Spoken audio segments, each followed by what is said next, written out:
Hello, welcome to a very wintry Tinnisburn plants. It's January and we've had a little bit of snow and it's now really quite cold. Everything's freezing hard.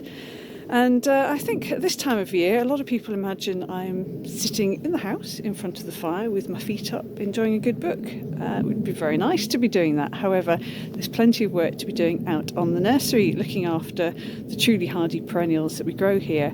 And I thought I'd just take you on a little tour this afternoon so you can see just what it's like here in the winter and just what we do with the plants at this time of year. So here we are just out the back of the potting shed, which is my main work area. And in front of us is more the shade tunnels, which is really handy in the summer. We increasingly seem to be getting some really hot, dry summers now, and some of the plants do just appreciate a little bit of shade. So you can see everything is pretty much dormant. There's a few ferns there with a bit of greenery on. That side looks really nice because I tidied it all up the other day, and this side looks a little bit different. I need to go through all of these plants here, clear away the remainder of last year's foliage, and just give them all a bit of a cut back and a tidy up. But already you can see, if I just stretch into here, some of the very early primulas. This is a primula David Valentine, and it's got a few flowers already, but I need to go through all of these pots now and remove all of these old leaves. So even though it is quite cold, I'm going to be coming out here and doing some work in this tunnel over the next day or so. So we'll just wander on to the next one, and just to prove, this scrunching you can hear as I'm walking is all of this snow and ice. It makes getting around a little bit treacherous. Using a wheelbarrow isn't a great option at the moment either. So these are the cold frames, which are invaluable. Again, I keep a lot of plants in here over the winter. It just protects them from the worst of the winter wet, if I can lift the lids up, that is, because I think they're all frozen solid. I mean, most of these plants are that's frozen shut, so I can't show you what's in there. All of these plants are completely hardy, but when they're growing in pots, they are more likely to suffer from waterlogging. So that's why we bring them inside and under cover. In some cases, not all of them, some are sort of tough enough that they don't mind being completely saturated and then frozen solid. This tunnel here is what I call the propagation tunnel. So this is where sort of some of the precious little treasures live. So newly potted up divisions such as these Primula auricula that I've just been working on over the last couple of days.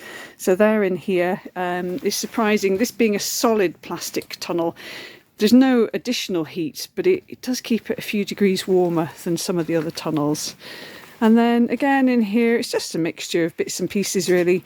There's some other newly potted cuttings that came out of my hydropod propagating unit the other week.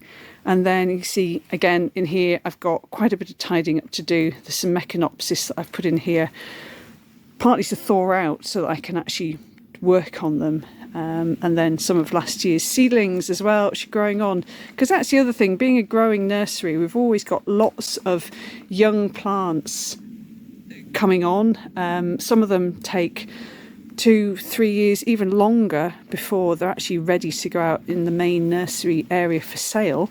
So I have to look after them for all of that time. And obviously there's some plants that go in the garden here as well, just to restock the borders or any areas that I'm replanting. A little bit of leftover moss there from doing the Christmas wreaths, but that'll come in handy later on. So there we go, so we'll move on round to the next area. So this is my little part of the nursery that people don't generally see when we're open in the summer months. This is the little bit that's tucked away. Like I say, keep a lot of my young plants that are growing on. There's another area there which is mainly benches I can just sit stock on in the summer if they're not quite ready for sale, or if I haven't got room in the main area of the nursery for sale stock. I have to excuse me if I cough. We've all been suffering from all these particularly nasty bugs that's been doing the rounds. Again, this is all hardy stock that's just sitting out. Over the next few weeks I'll have to go through all of this though, cut back all of last year's growth and just give them a good tidy up. And once the pots have thawed out, I'll be able to weed them all as well. These are the few plants that actually got left out here at the end of last season. These are all tough enough just to sit out here and take whatever the weather throws at them, to be honest. You can see they're all got a nice covering of snow on them, and they are completely frozen solid, I think, now.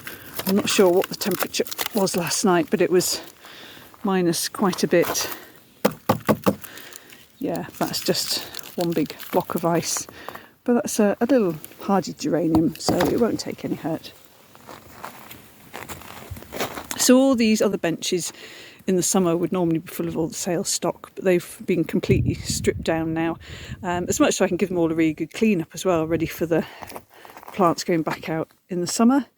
The veg tunnel, another big shade tunnel, which hasn't got much in at the moment, so I've taken most of the plants out of there. And then this is my other big polytunnel, which again, it's nice to have this because it's a nice space to work in at this time of year, especially if the weather's not so great. As you can see, I've just piled all sorts of things in here.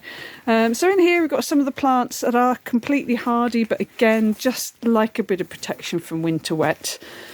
So we've got woody thyme there, which lives up to its name. It's got a lovely texture. Various hardy succulents.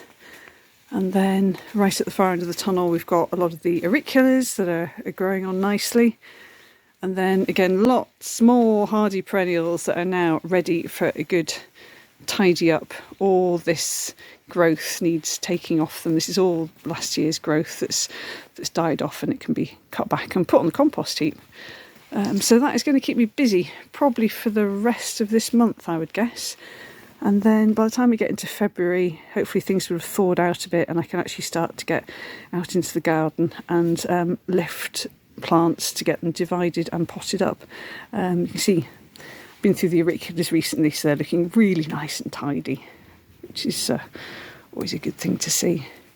And then over there, again, the mertensias. It's surprising how much growth they keep on them over the winter months if they do have a little bit of protection. That's the little oyster plant. But there we go. So that's it. So that's what Tinnisburn plants looks like at this time of year. And I'll give you another tour in a few weeks' time when plants have started to come back into growth a little bit more.